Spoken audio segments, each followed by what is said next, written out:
ሰላም እንደምን አላችሁ ውድ የዚህ ቻናል ተከታታዮች ዛሬም እንደተለመደው በአዲስ ቪዲዮ መተናል ቪዲዮ የሚሆነው የኢኮኖሚክ ኤግዛም ከተለያዩ ዩኒቨርሲቲዎች የተወጣጡ ተምኔል ላይ እንደምታያቸው የተለያዩ ዩኒቨርሲቲዎች አሉ ከነዚህ ዩኒቨርሲቲዎች ተወጣጡ የመጡ ጥያቄዎችን ለእናንተ እንካችሁ ብለናል ቀጥታ ወደ ቪዲዮ እንሄዳለን ቪዲዮ አጠቃላይ 7 ትሩ ፎርስ እንዲሁም ደግሞ 20 ምርጫዎችን አጠቃላይ ያዘ ነው ከተለያዩ ዩኒቨርሲቲዎች ተደጋጋሚ የተጠየቁ ጥያቄዎች ስለሆኑ ፎከስ አድርገን እንሰራለን እንዲሁም ለዚህ ቻናል አዲስ ከሆናችሁ ሰብስክራይብ በማድረግ ጀምሩ ማንኛውም ያላችሁን ሐሳብ ኮሜንት ላይ ገለጹልን እንዲሁም ማለት ነው ቪዲዮ ከተመቻችሁ በመጨረሻ ላይ ላይክ እንድታደርጉልን በአክብሮት እንጠይቃለን ቀጥታ ወደ ቪዲዮ የመጀመሪያው ጥያቄ የሚሆነው እንግዲህ ትሩ ፎርስ ላይ the demand curve faced by a perfectly competitive firm is vertical ይላል the answer will be false ነው ምክንያቱም vertical ስላልሆነ ማለት ነው ይሄኛው vertical የምትለው ጥያቄውን false ያደርገዋል ማለት ነው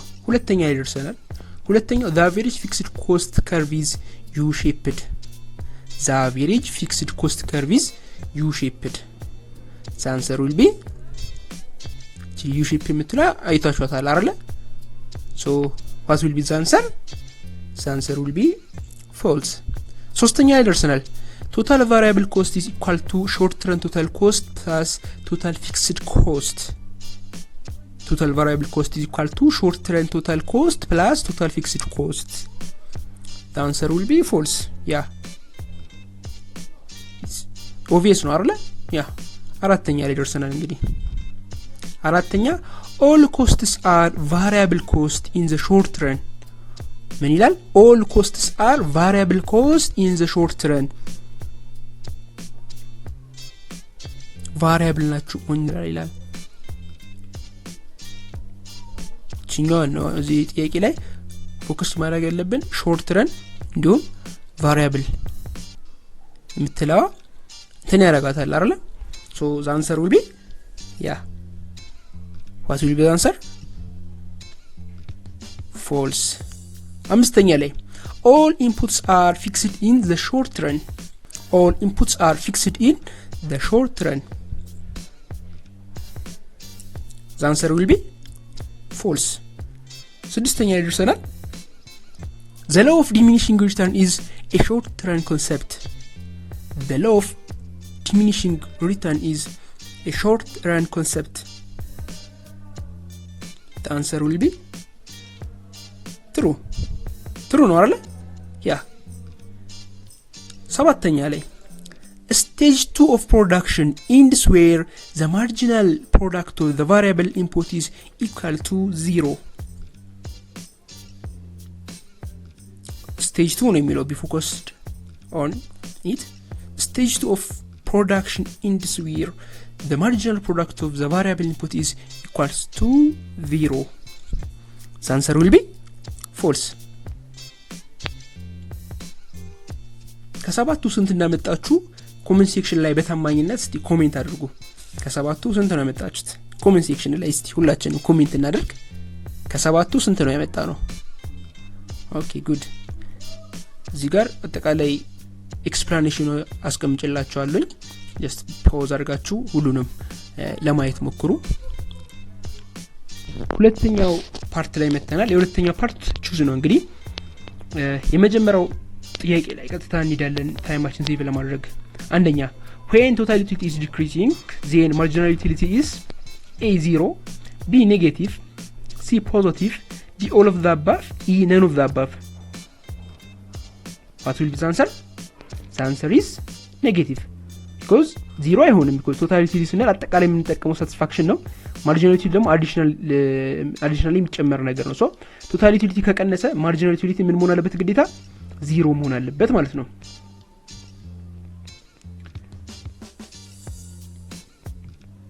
እዚህ ጋር ኤክስፕላኔሽን አስቀምጬላችኋለሁ ሁለተኛ ይመተናል cardinal utility approach related to a indifference curve b eq marginal utility c law of diminishing returns d rank of utility e none of the above the answer will be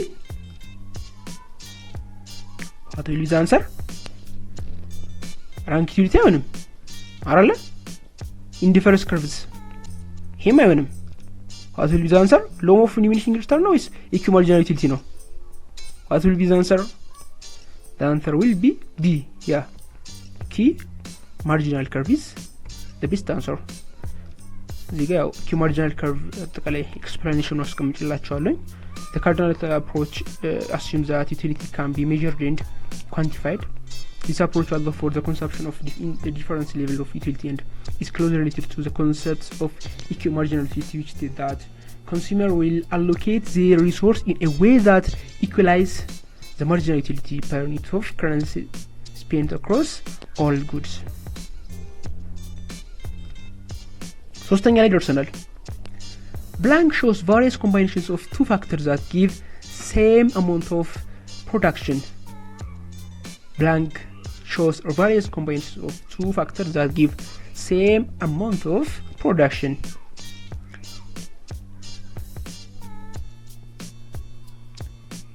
A. Difference curve. B. Iso cost curve. C. Marginal utility. D. Iso current. E. None of the above. What will be the answer?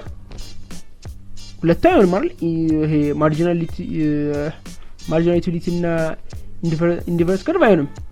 what will be the answer? B or D? B ነው D? the answer will be yeah B ካላችሁ B አይደለም yeah the answer will be D. አራተኛ ይደርሰናል። the slope of indifference curve is A. upward, B. downward, C. straight line, D. horizontal, E. none of the above. The slope of indifference curve is what kinds of the slope?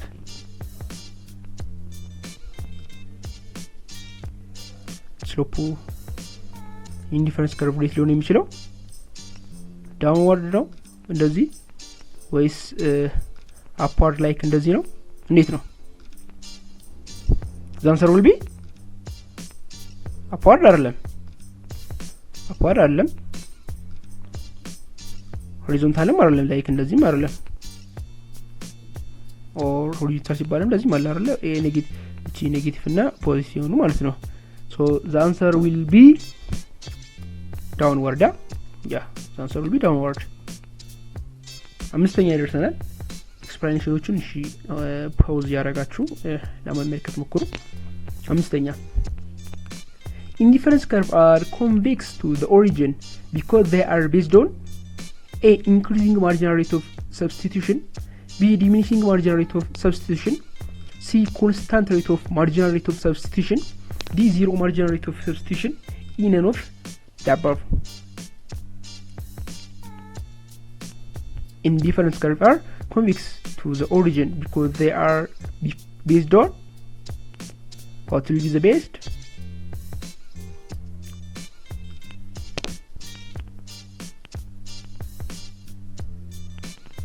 constant አይደለም this zero marginal rate አይሆንም the answer will be A no is B yeah the answer will be B. Difference curve is straight line then two goods will be A. complementary good, B. substitute good, C. perfect substitute goods, D. perfect complementary goods, E. none of the above. What will be the answer? The answer will be yeah C. perfectly substitute good.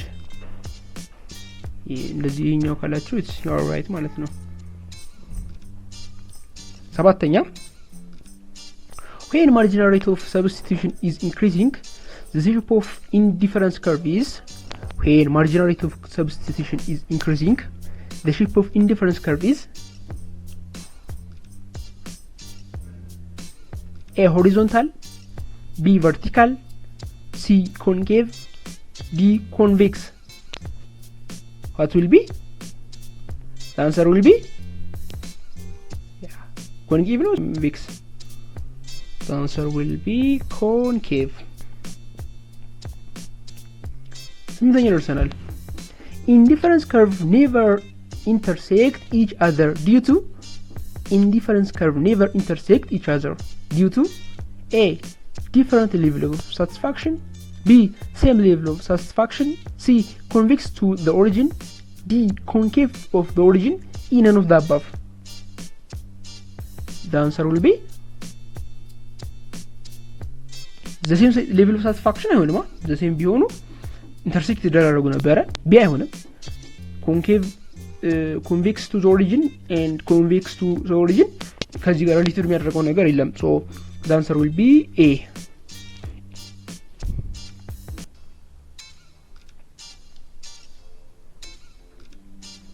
ስተነኛ the marginal rate of substitution of one goods for another is measured by moving. The marginal rate of substitution of one goods for another is measured by moving A. among difference in difference curve, B. along a budget line, C. among difference budget line, D. along a demand curve, E. along on indifference curve. The answer will be E. along on indifference curve. አስር ደርሰናል the magnitude of the slope of an indifference curve is the magnitude of the slope of an indifference curve is A. rate of increasing opportunity cost, B. marginal rate of substitution, C. marginal rate of utility of income, D. rate of relative price, E. marginal utility of substitution. The answer will be ቢናሲ ትንሽ ያደናግራሉ the answer will be B. B ካላችሁ you are right.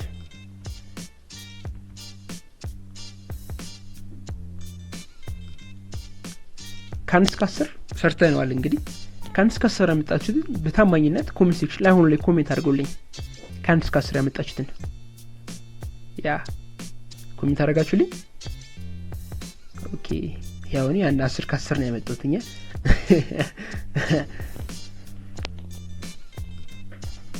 11ኛ ደርሰናል suppose a firm is producing 100 units of output incurring a total cost of 10,000 and total variable cost of 6,000. It can be calculated that average fixed cost is, let me give you time to calculate.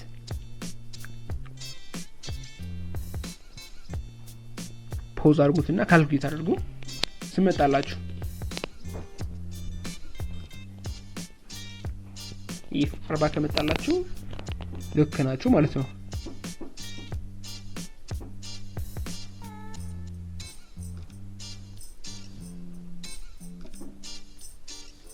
በዚህ አሰራር ነው የሚሰራው ማለት ነው the answer will be 14.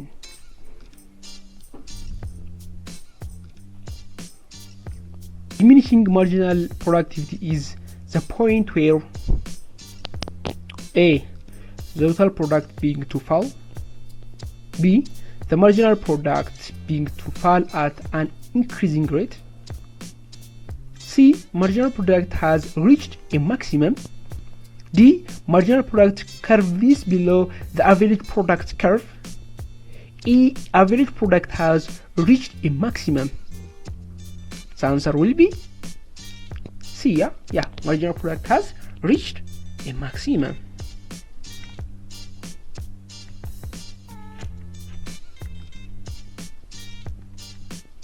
ሶስተኛ ላይ ደርሰናል the period of time in which the firm can vary any of its inputs within a given technology of production is A. very short run, B. short run, C. long run, D. very long run, E. infinite. E. infinite ይላል the answer will be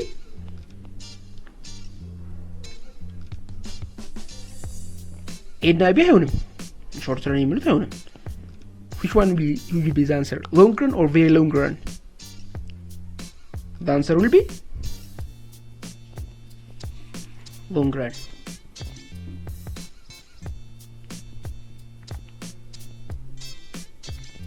14ኛ ላይ ደርሰናል when marginal cost is rising we know that marginal run rise ካደረገ ምንድነው ልናቅ የምንችለው a average fixed cost must be rising b marginal production must be falling c average variable cost must be rising d average total cost must be rising e marginal production must be zero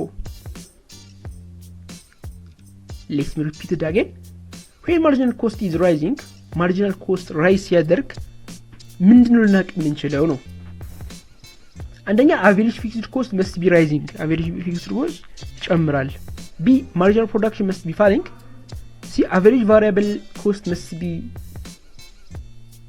rising d average total cost must be rising e marginal production must be zero the answer will be b marginal production must be falling will be the best answer 15 ላይ ደርሰናል in the long run a firm can vary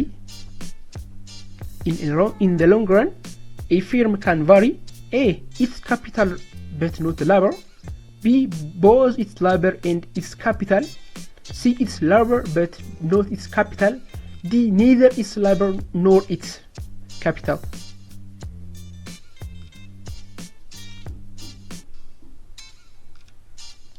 the answer will be b yeah b both labor and its capital 16ኛ ላይ ደርሰናል total cost is the sum of fixed cost and total cost is the sum of fixed cost and total cost is the sum of fixed cost and it's very easy አይደለ variable cost ያ total cost ማለት total cost ሲባል የሁለቱ ድምር ነው ማለት ነው fixed cost plus variable cost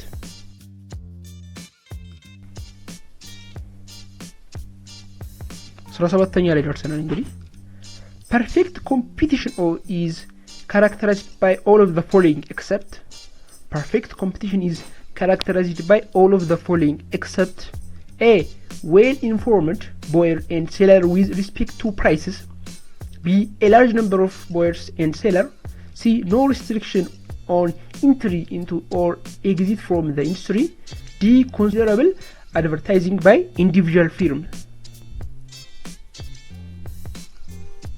d yeah the answer will be d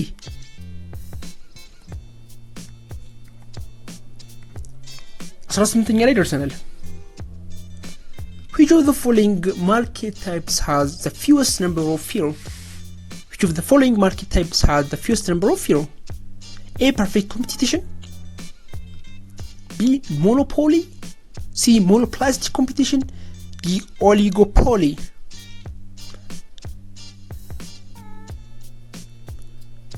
ኖርማል ነው ፐርፌክት ኮምፒቲሽን ሲባል ብዙ ኮምፒቲሽን ያለበት ነው it's not few number of firm ያለ ብዙ አይነት ፊርሞች ያሉበት ነው ሞኖፕላስቲክ ኮምፒቲሽን እንደ ፐርፌክት ባይሆንም ፐርፌክት ኮምፒቲሽን ላይ ከነበሩት አነስም ቢሉ there is also competition oligopoly also there is a competition but relative to monopolistic and perfect competition ትንሽ ነው oligopoly ስንል የተወሰኑ ሰዎች የተወሰኑ ካምፓኒዎች ኮምፒት የሚያደርጉበት ነው monopoly ሲባል it's fewest ነው በቃ already one owner or አንድ ኮምፒቲሽን ብቻ ያለበት ላይ ለምሳሌ ኢትዮጵያ ኤሌክትሪክ አገልግሎት ብንወስድ like እንደ ለምሳሌ ኢትዮጵያ ኤሌክትሪክ አገልግሎት is monopoly if you take a telecommunication that's oligopoly if you take other kinds of product maybe perfect competition or more plastic competition 19ኛ ላይ ደርሰናል እንግዲህ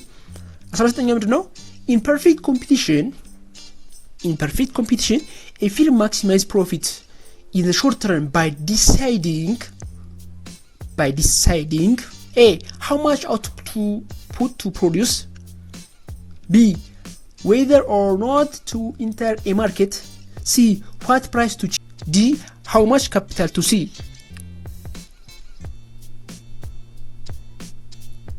The answer will be